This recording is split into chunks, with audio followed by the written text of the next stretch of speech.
So a lot of this movie's problems, I feel like, is not its fault. Disney's fault. It is Disney's fault. Yep. Let's Come at blame me. it on Disney. Come at me, Mickey. Come at me.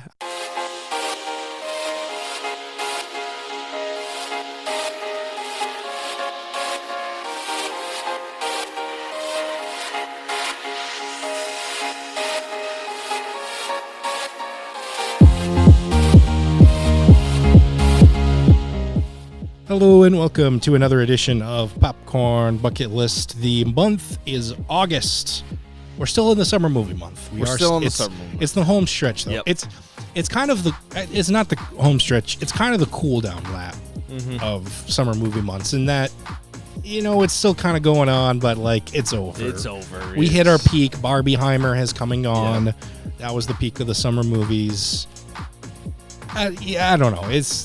It's still summer, and it is still a month. Ergo, it's summer movie month still, technically speaking. And Barbie and Oppenheimer are still going to be big for the next couple of weeks, I foresee.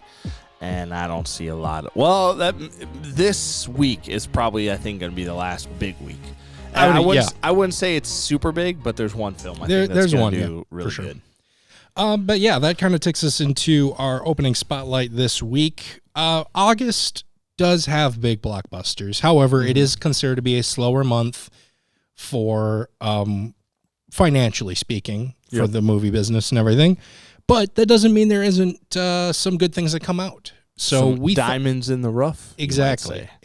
Diamonds in the rough. It feels like by the time August comes around, people are kind of movied out. And so that's why people don't show up to them as much. However, there are still some good ones here. So for today, our discussion is going to be about the best box office bombs in our opinion.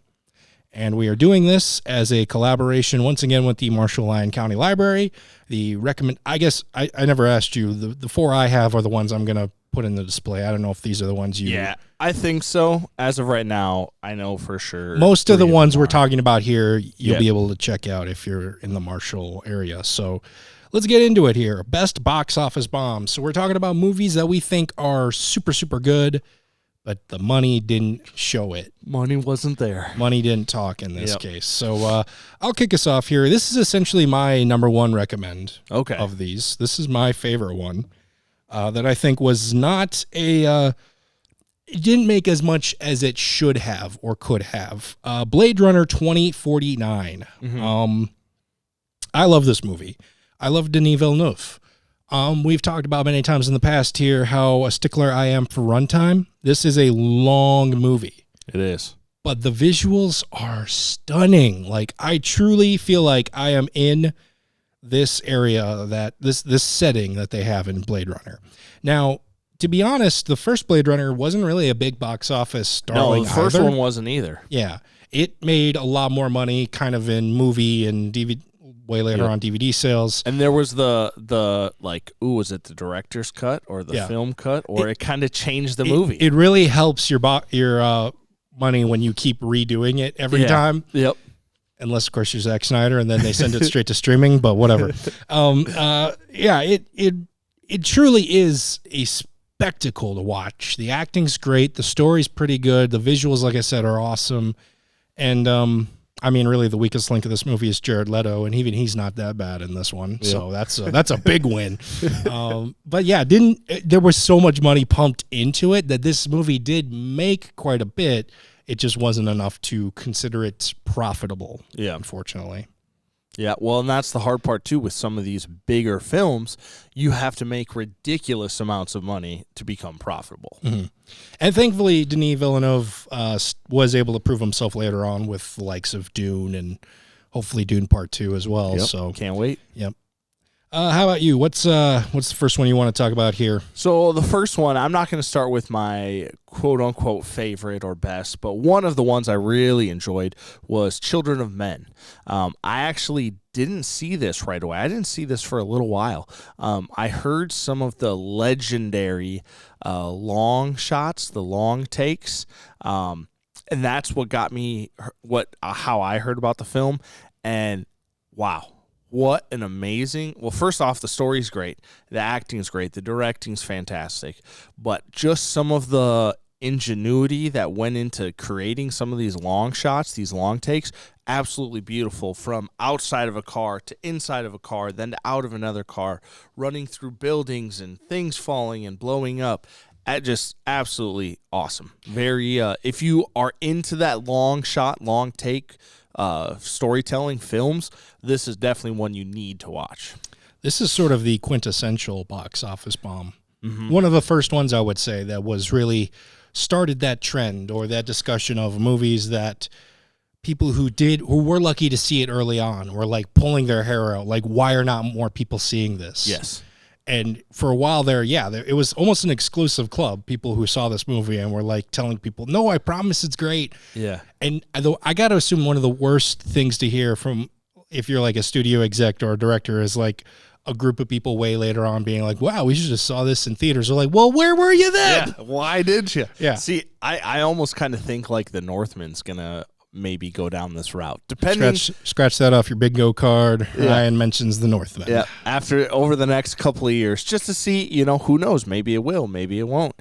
But that was one that I thought should have been. That I was actively pulling my hair out. You can see, telling people to go watch that. Wasn't movie. There to begin with. Yeah, wasn't there to begin with. I didn't say I pulled out a lot, but it was. But yeah. For my next pick, I'm going to go to more of a children animation movie here. Oh, okay. The Iron Giant. One of Vin Diesel's earliest films. And really kind of foreshadowed his, I'm only going to say like one thing and I'm going to make millions off of it. Only in this case, he didn't make millions off of it. Director Brad Bird, again, same with Denis Villeneuve, had this movie that was fantastic, checked all the boxes it needed to, didn't make enough money, however, but then later on proved himself with The Incredibles and how many other things Brad Bird has done and everything. I'm trying to see here. I think I wrote it down and then took a picture of it. Didn't take my notebook with me, which is why I'm awkwardly reading it off a phone. It made, it was like a $70 million budget when you take into everything in marketing. Yeah. It only made about 23 mil. Ooh. It was, that's a hard hit right there. Yep. And when you consider the voice cast, again, the story, part of it was at that point, late 90s, 2D and 3D animation were really butting heads. Yeah. What was going to be the superior one? Ironically enough, Brad Bird would go on to work for Pixar, which kind of, you could argue, was part of the reason why this movie didn't work. Yeah. And then go and make them more money. So I don't know. If you can't beat him, join him. Yep. I guess that's the lesson here. How about you? What's the next one you got to talk about here? So I'm going to kind of go off you with the little more child-friendly approach, and I went with Hocus Pocus. Now, if you grew up in the early 2000s and watched any sort of Disney Channel or some of those other young person Hollywood movies, Hocus Pocus is one of the essential Halloween movies that you see on TV, especially like Halloween Town. One of my personal favorites, Phantom of the Megaplex, was another great Hollywood movie. But Hocus Pocus did not do very well at all. And just recently, I think, was it last year or 2 years ago, they actually did I don't want to say remake, but they did a sequel to... Yeah, it would have been... No, I think it was this year. Was it this year already? I think it was this... No, it had to have been last year around yeah, Halloween. It probably came out around... Yeah. Yeah. Shows how much I'm paying attention to how time is flying here. Yeah. Woo! And it was... they got the original Three Witches back, and it was just... it's great. And this film definitely... A lot of people have seen Hocus Pocus and heard of it. It's a momentous movie for a lot of them. Or iconic movie for a lot of them. If you ask me, it's where it belongs in the box office realm. I love how you call it like a kid's movie, and everyone else does, and it's like Three Witches hunting children. Yeah, it's not Disney. Disney didn't give a crap till like recently. It feels like, now that I think about it. Yeah, like, you can't make this. We talk about Disney of old. We just said it just was made a sequel last year. You can still make this movie, but it's a lot different than I would say. It's not as. I'll take your word for it. I never saw it. No, I did. I liked it. It was all right. Hey, we talk a lot about movies on this channel, but sometimes the ones we talk about aren't the most accessible. That's where the Marshall-Lyon County Library comes in handy. They have a great collection of physical media, as well as a couple of online services with many many options for movies, TV shows, and documentaries. It's easy. Just get your own library card at the Marshall-Lyon County Library and gain access to their large variety of movies, TV shows, and of course, books. Also, be sure to check back every month as we here at Popcorn Bucket List make specific movie recommendations based on a monthly theme.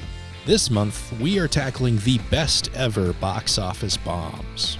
So head on over to the Marshall-Lyon County Library for some of our favorites and check out the channel to get even more movie recommendations. And now, on with the show! So my third one I'm going to talk about here, it'll be essentially, it'll be my first of two superhero movies I guess I'm going to talk about here. Dread. I'm not talking about the Sylvester Stallone one from the 90s. I'm talking about... Me and Carl Urban are going to have a word with you afterwards. But I'm talking about the more recent one with Carl Urban. Mm-hmm. This one is a far superior movie and did not have people show up for it. It's essentially RoboCop, but a little bit more grittier. Yep. Is probably the best way to put it. It all takes place basically in one setting. Mm-hmm. It takes place in one day. It's a very contained movie. It's a very short-ish movie for a superhero movie, I guess I should say. Carl Urban does great as this character. I bring a comparison to RoboCop because it's very similar to RoboCop in that most of his face is covered up a lot of the movie. He's very emotionless, and that may be actually one of the hardest things for an actor to do, to portray no emotion, like robotic. Yeah. We're talking about AI and everything nowadays. It's hard for actors to scale it back, I guess, I think. And I think he nails it with this one. The action's great. The visuals are great. The action's really great now that I think about it more and more. It's a truly fun crime flick with a little bit cooler guns. Yeah, and Carl Urban, awesome actor. Awesome actor. Even though you don't get to see his range and all of that, but you see a very different side of him. And But that's kind of my point, is the fact that he's able to hold that range throughout the entire whole movie. Yeah. Yep. It's one thing to say you can make a car go as fast as possible on the track. It's another thing is if you can keep it at one exact speed for a couple hours straight without any cruise control or anything like that. Good analogy. Thank you. When in doubt, I always go with the car analogy. It's just how my brain works. I can't help it. There you go. What about you? What do you got next year? I like this next pick you got here. One of my next pick is actually one of my favorite films. Whenever I see this film on TV, I will always watch the rest of it. I might be doing laundry or playing with the kids or doing something, but it will always be on TV, and that is The Shawshank Redemption. It's got absolutely wonderful cast. There's a lot of memes that also come out of this with Andy Dufresne crawling through the thing with the rain, the big, the hole in the poster. There's just so many great things, so many great one-liners. His name's escaping me right now, but the guy that plays the bad, not the warden, but like the bad jailer guy, Tom Clancy. You maybe yes. The main guard guy. The main guard guy who plays Mr. Krabs. Yes, he's for those of you who don't know. Yeah, he's awesome. But no, the story's great. The acting's great. It has a good kind of inspiring message, and I agree with you, but the inspiring message is escape from prison. Yes, yeah. But I agree with you. Yeah. So it's good. It's good. Yeah. Fantastic film. I will say, I guess, kind of minor spoilers to the movie. I feel like the main plot twist to this movie is that ending, because the movie does absolutely nothing to set that up.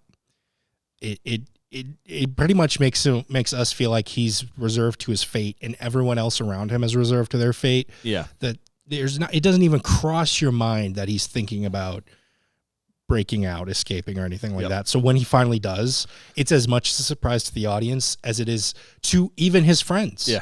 Even Morgan Freeman's character, he's like, he's been working on this whole time? Yeah. Holy cow. Like, the movie never alludes to it. Yep. It's one of the best plot twists, I think. And I don't think we talk about it enough as a plot twist. Really. Yeah. Yep. No, that's a great point. So, yeah, I think yours is probably one of the better picks we have here. Mine, may surprise some people. Oh, yeah? I'm going to pick Dark Phoenix. This movie was not well received. I will give it that. And it is considered a box office bomb. Mm-hmm. There are moments in this. I'll admit it. I like this movie way more than anyone else. All right. My friend probably watching. I remember first time watching this movie.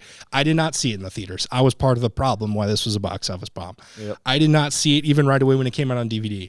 I didn't see it right away when it came out on Disney Plus. It took me how long to finally watch this movie? And we kept saying like, oh yeah, we'll watch this. We'll have a ball. He had already seen it. We'll have a ball. We'll rip this movie apart and all that. So finally the day came and I'm like excited to like roast this movie, have some fun with it. We get about 20 minutes in and my friend just keeps looking at me and I'm just kind of like, just watching it. I was like, I want to. It's just not. Towards the end, it does a little bit more and it gets easier to make fun of. Yeah. But there are some really good scenes in this movie. And I do think a lot of the problems this movie had wasn't their fault.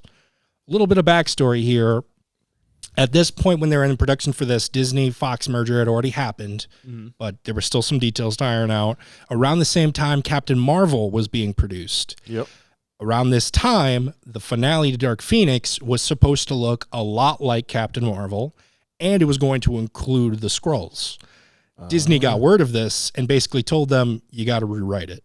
You can't have the Skrulls because we're going to have the Skrulls in our movie. It's going to confuse audiences.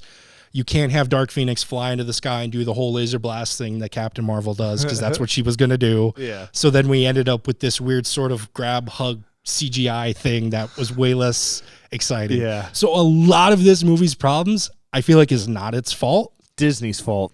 It is Disney's fault. Yep. Come at me on Disney. Come at me, Mickey. Come at me. I don't care. Basically, my point is give the movie a second chance. These guys, they're trying. Most of them were trying. Not everyone was trying. And they knew it was going to be their last time playing these characters. And you can tell. Yep. But it's got some moments here, people. Okay. It's better than X-Men Last Stand. Can we agree on that?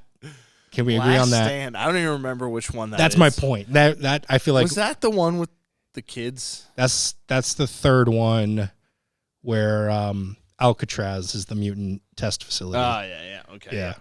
Yeah. All right. Take us home. What's your last pick? One of my last picks is a film that kind of, in a weird way, introduced me to some weird things in the movie industry and other industries. But I'm going with the Brad Pitt. Oh, shoot. Can't think of his name. Edward Norton combo, Fight Club. See, you're already breaking the rules of Fight Club. You're talking about Fight Club right now. That's true. And you know who else is in there? Meatloaf, the singer. Absolutely dog. You can remember Meatloaf, but you couldn't remember Edward Norton. I was just thinking, the problem was I was staring at his face in my head, and you ever get that when you can see it right in front of you, but that's what happened to me right there. Yeah, okay, I get it. No, like the cigarette burns, and the cigarette burns, like, alluding to switching film rolls, because obviously when I started doing film, it was on projection, and you put it all together. You don't worry about the cigarette burns because you're not actively flipping the switch to go to the other reel. It's all together. So like there's just some things in there, but the putting on your third and fourth and fifth viewing of it, you'll see the Brad Pitt's character just kind of appear, and then he's gone for a second. Your first time you watch it, you don't really know. You just think, oh, something wrong with the film or something, but then later it's like, oh, nope, there wasn't a problem with the film. That was just how it was. But no, absolutely fantastic story, great acting, everybody involved, great story. I really enjoyed this movie. It was kind of like a edgier movie when I was younger and I watched it, and I thought it was so cool. And one of my favorite movies. I will say, I think that movie probably best defined the 90s decade. Yes. Better than just about any other movie that came out. And there's a scene in there where they have a guy and they take his driver's license, and he holds a gun up to him and scares him, and then he runs home, and then he explains to him that, like, this dude is going to have a much better life now because he is going to realize that he almost died. The next meal he's going to eat is going to be the best meal that he's ever had. The next sleep he's going to get is the best sleep he's ever going to ever had because he realizes what he could have all lost. It was a great film. Let's all go to the lobby to get ourselves a treat. Let's take a quick minute here to talk about the Marshall 6 Theater here in Marshall, Minnesota. We have entered the month of August, which means we still have one more good month of movies here to look forward to. Be sure to check out their website for showtimes for the biggest blockbusters, and also check out maybe some past ones, whether you want to watch them again or if you still need to catch up on a few. Be sure to check out their website for showtimes. Also, they are hiring, so make sure that if you're a high school student or a returning college student and you need a little extra cash and want the opportunity to check out movies for free, be sure to check that out here at the Marshall 6 Theater website here in Marshall, Minnesota. Let's all go to the lobby to get ourselves a treat. But let's move on to the weekly preview here, talk about what movies are coming out here in the near future or ones that are already out, depending on when you watch this. Wednesday, August 2nd, Teenage Mutant Ninja Turtles Mutant Mayhem. Coming out in theaters here. The heroes in a half shell are back, and this time they're actually being portrayed by teenagers, I think, this time, as far as their voice actors and everything. That's what I always found kind of ironic about the Teenage Mutant Ninja Turtles, always being portrayed by actors in Ninja Turtle suits, I guess. The old 90s Turtles, let's go. Secret of the Ooze, so good. So good. Talk about quintessential 90s. Yeah, Vanilla Ice in that movie. Yeah. But this time, it's being produced by Seth Rogen, also features him as a voice, and many others in this voice cast. The animation style is not quite like the Spider-Verse, but I feel like it's leaning towards that. Yeah. It's like a very, animated claymation flat look. Yeah. And it's I think it's going to be great. Honestly, I wasn't really that pumped for this movie until I recently watched a new trailer or their final teaser trailer, and it was like, this movie looks awesome. I'm pumped to see this. Mm-hmm. Yeah, like I said, kind of different animation styles. So I like this. I like where we're going with this. It's not just all Pixar style, and it wasn't just Pixar. It was every movie studio doing that, and it's good. It's pretty to look at, but it was just it's kind of been the same for the past how many decades. Yeah, it's nice to see we're seeing some blending, some different types here and every time. Last time the Turtles premiered in August, it turns out actually pretty well for them financially. Mm-hmm. I remember 2014, I think it was. Was that the Michael Bay? That was the Michael Bay one, yep. With Megan Fox, right? Yep. You mentioned there's always at least one August movie that still kind of peaks or whatever. Yep. That was kind of the case with the past one. Let's see if it happens here again. Yeah. But it does have a little bit of competition here. Friday, August 4th, Meg 2 The Trench premieres in theaters. In June 20th, 1975, the movie Jaws premiered, thus introducing the people to the idea of the summer blockbuster. 48 years later, I feel like this is the logical conclusion to that. I don't know what Steven Spielberg was thinking back then when he was making this, but I feel like it was always going to lead to this. Not just one giant shark, like 3 giant sharks. And a giant octopus. And a giant octopus thing that looks like the monster from South Park, which... Cthulhu. Cthulhu, that's what it was, yeah. So Jason Statham stars in this quintessential summer blockbuster. You were pumped for Teenage Mutant Ninja Turtles. I haven't been a big Ninja Turtle fan. I'm a Jason Statham fan, and he's fighting big sharks, and he's not even breaking a sweat. And half of it reminded me of, what was that Kristen Stewart movie where they were underwater? It was called Underwater. Is that what it was called? Yeah. Okay.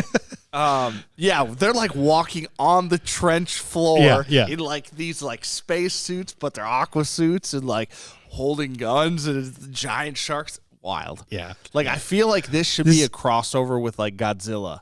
Like, or the even monsters. Pacific Rim. Because you even have a Pacific trench kind of Rim? thing coming Yeah. But, like, it is kind of a lot of other little details from other movies, but this is what I wanted Jurassic World to be. Yes. This is what they were alluding to Yeah. in the beginning, was like, oh, dinosaurs started kind of taking over. Yeah, let's see that. What would happen if these prehistoric creatures came out and is like, are we still the top of the food chain? Do we surrender? How do we fight back? Yeah. Like, this is what I wanted Jurassic World to be. That's why I'm so pumped for this. Yeah. This movie is coming out of the trench of what Jurassic World should have been. It should the last one should have been Jurassic World: The Trench, and it should have been this. And Jason Statham kicks Chris Pratt right out of that movie. I don't even mind Chris Pratt in that movie, but he does nothing in it. Anyways, I'm pumped for that one. I feel like anytime a big shark summer blockbuster comes in, I just think back to, I wonder if Spielberg knew it was going to lead to this. Knew this was happening. Finally, coming out this weekend, Till Death Do Us Part. This one is also coming to theaters. Weddings almost always have some sort of drama or another, but rarely does it lead to a bride leaving the wedding. Even more rarely does it lead to the groom and the groomsmen going on a revenge killing spree. Yeah. That's what's happening here. Runaway bride, but if the runaway bride had a very psychotic guy who did not take rejection very well. He does not. Well, he doesn't take rejection. Yeah, that's what I was saying. You say he doesn't take it well. He doesn't take it. Oh, he doesn't take it. He doesn't take it. Yeah, that's a fair point. At the time of this recording, you and I will be going to a wedding here in the near future. If it's any less dramatic than this, I'll call it a win. How about that? It's a pretty low bar, I grant you, but a lot of stylized violence in this one. Yes, This gave off like the Ready or Not, Would You Rather, kind of those vibes from watching the trailer. Kind of like that Santa Claus movie that came out last year. Yes, it's a scenario that you wouldn't see a lot of violence in. Nobody wants to see a pretty white wedding dress covered in blood. Nobody wants to see Santa Claus's red suit even redder with blood. Yep. You know, it subverts the reindeer. expectations. Yeah. Yep. Yeah. So it'll be interesting. I'm not gonna lie, it didn't look that great right away, and then as it went on, it was like, ooh, some of that action actually looks really good. Yeah. So I'm pretty pumped. But that is everything coming out this weekend. Let's talk about things we've seen in the past. It's time for some number one recommends. Mr. Marburg, I'll let you kick things off here. You got a big one. Talk about it. Did you just get possessed? I did, and then my nose hit the microphone, and it kind of hurt. But that's okay. That's what happens. So I had the opportunity to go watch the one and only Christopher Nolan's Oppenheimer in a 70 millimeter IMAX theater, and it was one of the best film experiences I've ever had in my entire life. I do believe that the video quality was top notch. The sound was the best sound I'd ever felt. I've been to some great theaters in the past, and hopefully they are, they were still able to give other people those opportunities. But Oppenheimer was a fantastic movie, and yes, it is long. It's right at that 3-hour mark. I think it could have been longer, but the trays do not. You could not put any more film on a platter, especially with the 70 millimeter IMAX. I think this film, I'm going to watch it soon again to pick up things I missed, but I absolutely loved it. One of my favorite movies now from Christopher Nolan. The acting was great, star-studded cast, and it was very like some of the characters have smaller roles, but they came in and out at appropriate times, and it wasn't like here's a shoe-in for a great cameo, and then they're done, and then that's it. It was very like, they fit the story really well there, and it was a well-placed, it was just it's hard to talk about, but I love the film. I can't wait to get it on DVD and watch it at home and realize that this was a lot better when I watched it at the theater. But if you get a chance, go watch it. Watch it on the biggest screen you can, IMAX.